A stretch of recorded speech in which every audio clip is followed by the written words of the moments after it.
Buongiorno a tutti e grazie per essere con noi per questa nuova chiacchierata di Nuova Pedagogia. Ancora un'intervista sui custodi della terra, questa esperienza che faremo quest'estate a Campo Tagore da metà giugno a metà settembre, e nello specifico parliamo con Cristina Montoni. Ciao Cristina. Ciao Adele. Contentissima che hai trovato tempo anche per chiacchierare con noi di questo meraviglioso argomento che porterai al campo. Ed è questo, che ha come titolo, quello che avete letto come titolo dell'intervista, il potere curativo delle parole, roba da fisica quantistica. Come sei arrivata a questo meraviglioso tema di ricerca? Allora, ho scritto un libro con il professore di neurologia della Statale di Milano, proprio su questo tema, che è stato pubblicato dall'Università di Milano a dicembre. Abracadabra il titolo, il potere curativo delle parole tra mito, tradizioni e neuroscienze. Sì, effettivamente è un tema molto particolare, soprattutto perché è anche pubblicato da un'università, diciamo, che rientra molto nei canoni classici, e pubblicare già un tema di questo tipo che si intitola Abracadabra, ma poi lo spiego perché poi Abracadabra è una parola che è stata usata dal medico dell'imperatore Caracalla nel suo Liber Medicinalis proprio come sistema di cura. Quindi è un ponte, questo libro racconta un ponte tra il mondo della spiritualità e il mondo della scienza, cosa che un tempo era la normalità, diciamo, no? Sino a Ippocrate era normale il mondo della magia, il mondo delle pratiche magiche di fatto, e il mondo della scienza non avevano soluzione di continuità. Poi a un certo punto si sono scisse, però adesso tutto ciò che è spiritualità, il mondo della scienza sta iniziando a guardarlo con altri occhi. Per esempio, mi colpì una ricerca che era stata fatta dall'Università di Oxford su un gruppo di donne che avevano subito violenza sessuale, fortemente traumatizzate, rispetto alle quali avevano sperimentato l'uso di canti sciamanici di guarigione e danze sciamaniche di guarigione. E mi colpì moltissimo perché avevano riscontrato dei cambiamenti in senso migliorativo del loro stato di essere, no? Quindi diciamo che a un certo punto, quando ho conosciuto il professor Priori, si sono uniti un po' i vari puntini. Oltretutto il fatto che io sono nata in Sardegna, cresciuta in Sardegna, dove comunque le pratiche che possiamo definire sciamaniche, comunque le pratiche dove viene usata la parola come cura anche, no? E per noi sono la normalità, cioè mia nonna le usava, ecco, l'ho scoperto da grande che era una cosa strana.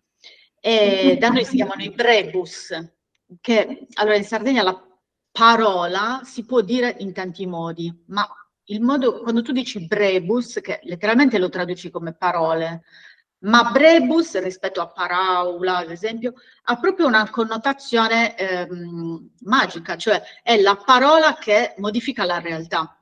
Che bello. E quindi l'unione tra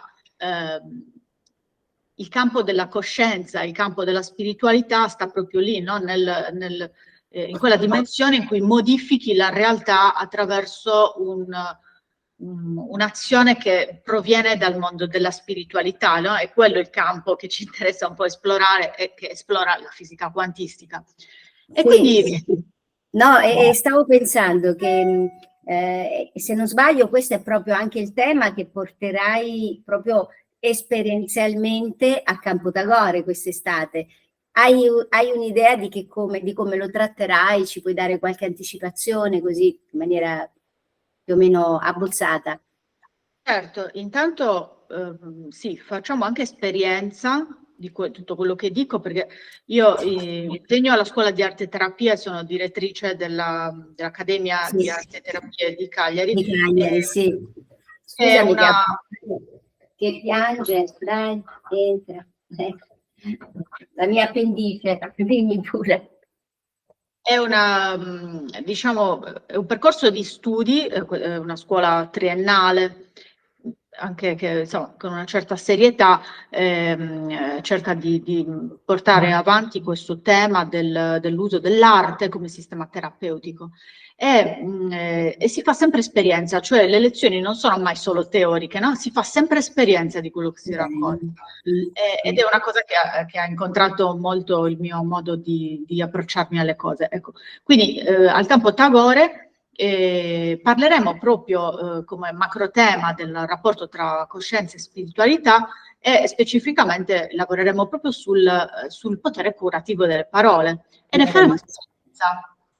Ne faremo esperienza. Sono molti i modi con cui si può fare esperienza delle parole che curano. Nel libro ci sono 3 macro aree, quella della parola pronunciata, quindi quella come stiamo facendo adesso, no? Stiamo dicendo le parole e c'è tutta una storia. Io chiaramente ho trattato non la parte scientifica che è stata curata dal professor Priori, ma tutta la parte storica, antropologica, tutta la parte del mito, ad esempio, e anche della storia delle religioni. In tutta la storia delle religioni c'è sempre una parola come atto di creazione. Per esempio anche negli antichi Veda, no? Negli antichi Veda la parola addirittura è una dea, la dea Vak. Sì. Che Sì. il primo atto con cui esercita questa azione di creazione è un suono, l'Om. No? Sì. E negli Upanishad l'Om e il Brahman sono la stessa cosa. E così Sì. anche nella Bibbia. E così anche nella Bibbia. Il verbo era presunto. Il verbo, il logos, è quello che poi ha creato tutto secondo questo testo. Ma calcola che per noi la parola, noi della nuova pedagogia, la parola è fondamentale perché noi che facciamo teatro evolutivo stiamo molto attenti alla scelta delle parole e diciamo proprio le parole non sono aria fritta, è energia. Quando tu bersagli un pubblico, per esempio con parolacce, come vuoi che esca fuori? Che tipo di scatto evolutivo potrebbe avere un uso così delinquenziale della parola? Mentre invece la parola dovrebbe essere appunto usata per guarirle le persone, aiutarle, alzare la loro energia. Quindi questo è un campo, diciamo, sfondi una porta aperta perché per noi è veramente fondamentale l'uso della parola. Ma adesso di che cosa, diciamo, ti stai occupando ultimamente? Che progetti hai nel tuo immediato futuro? Allora, nel mio immediato futuro ci sono un paio di libri.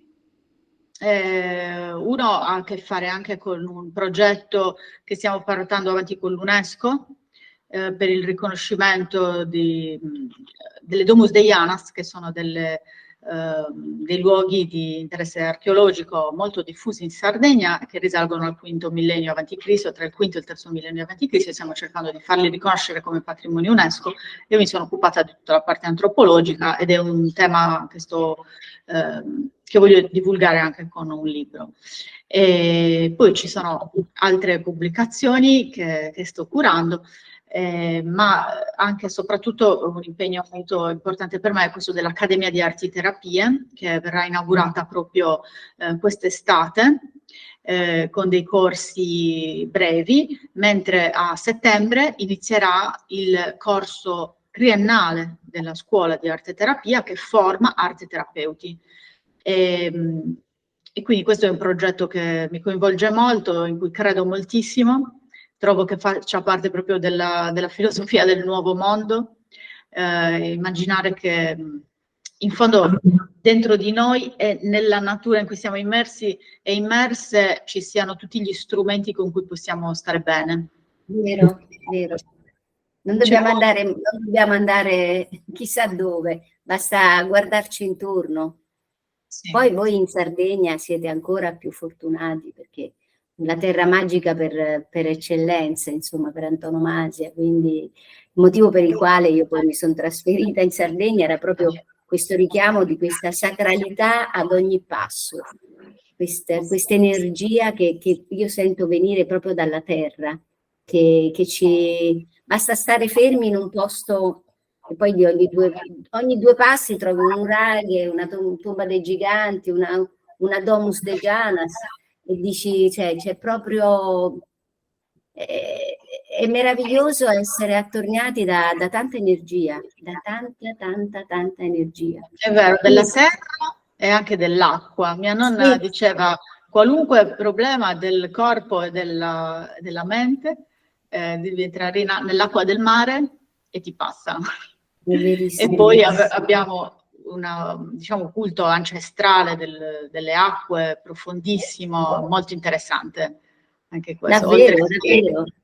E quando verrai a Campo Tagore ti porterò al nostro pozzo sacro. Abbiamo a pochi passi un pozzo sacro bellissimo che si chiama Ispirois, quindi siamo fortunati perché abbiamo anche un pozzo sacro veramente a un tiro di schioppo, è stupendo.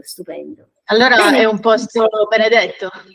Davvero, ma guarda che ogni volta che vengono su cioè, mi hanno detto un archeologo che praticamente Campo Tagore si trova su un villaggio nuragico, quindi c'è proprio energia che è talmente spessa che la tagli col coltello, perché è veramente fortissima, un'energia fantastica.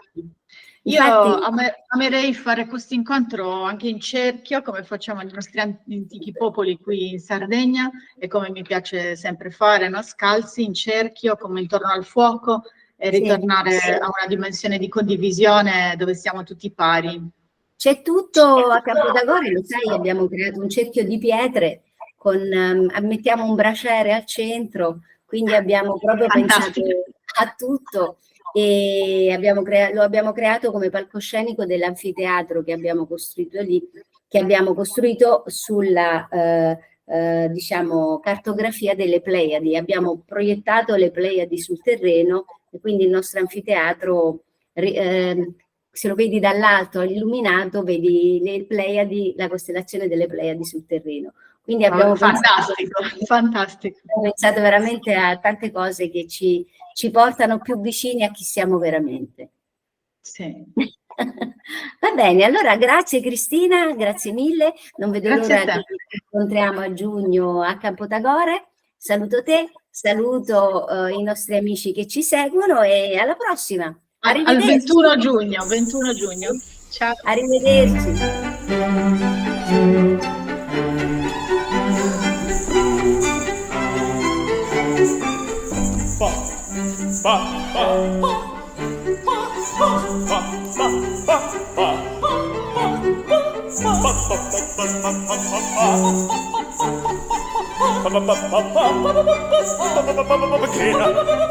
Bist du mir ein ganz gegeben?